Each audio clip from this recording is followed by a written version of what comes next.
there, this is Tim from Weird Nashville, and today we're taking a small sidestep from our scheduled progression through the various shooting models used in the original Star Trek series. As I was finishing up the first video on the long-lost 33-inch model of the Enterprise, I became aware of a reproduction of the studio model that could be purchased today.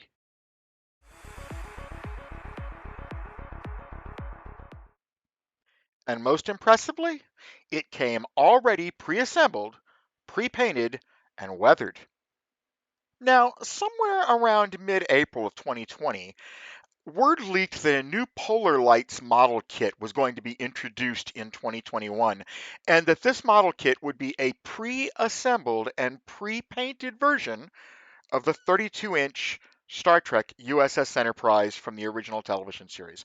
It started showing up in some retailers' websites, like High Performance Distributors had it on their website. When they showed up, they were somewhere in the neighborhood of about $450 per model. Now, what you can see on the screen here is some pre-production artwork that was released at that time, showing the top and side elevation of the model as well as the box art. Now, Polar Lights had been selling these kits for about 10 years now.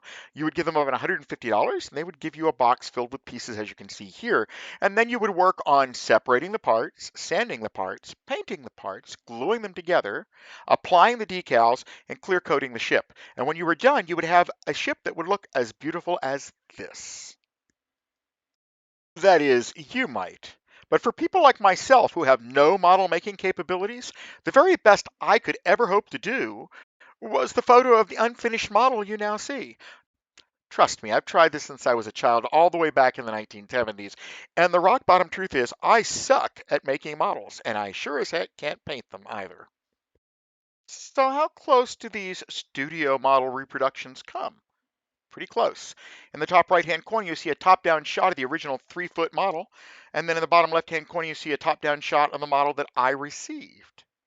Now, actually, as you can see in this next shot, they pretty much nailed it. This is probably the most screen-accurate model I've ever owned to date, and I'm likely to ever own, period. And the similarities go beyond the outside and actually are mirrored in the structure itself. Look here at the main sections that are delivered to you for the final assembly on the left, and how the Smithsonian recently disassembled the 11-foot model for its restoration on the right. I don't think it's a coincidence in how the structure fits together. It looks to me like Polar Lights really did their homework on the design. Now let's first take a look at some of the publicity shots that were released when the model was first released in stores. Now, this model adds weathering to the paint, which is to make it look like it's not brand new. Throughout the decades, the idea of what the perfect Enterprise looked like was constantly changing. Even the 11-foot model in the Smithsonian was changed 3 different times, each time to make it more attractive for that period. Although, the very last restoration was designed to make it look like it did the day it was used for filming. Now, these next series of shots are very basic. It's a shot of my model on the top, and underneath a similar pose with a professionally constructed model by a professional model builder. So you've got the obvious side shot, you've got the underside shot coming up underneath the saucer shape, coming up underneath the saucer of the Enterprise. And then, of course, you have the dolly down shot that begins as if the Enterprise were coming at you, but going slightly beneath you, and therefore you're going to pass over the top of the saucer, which is quite a bit actually in the TV series. And last but not least, we take a quick look at the side of the pylons where the engineering hull attaches to the top hull so that we can actually see how the little windows are positioned and what things look like between the two.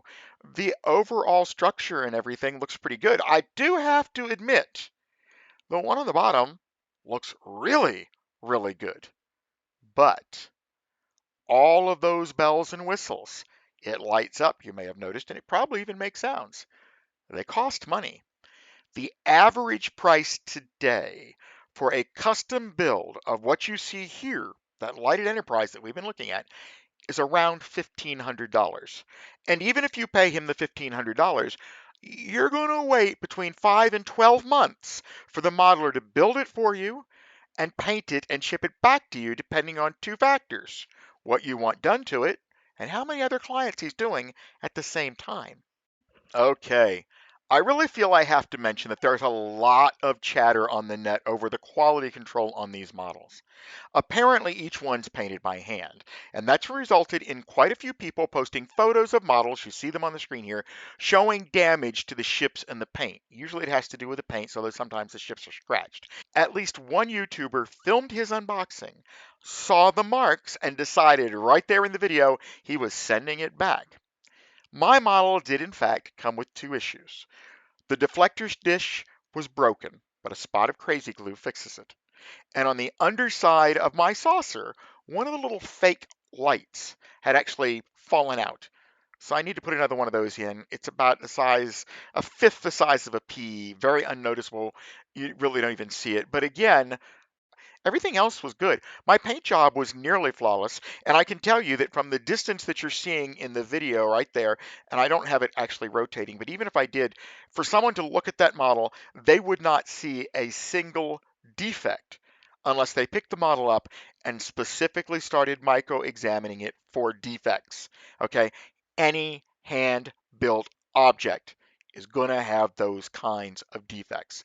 Now, that being said, by the model, it is hand painted. You really need to check it over as soon as you take it out of the box.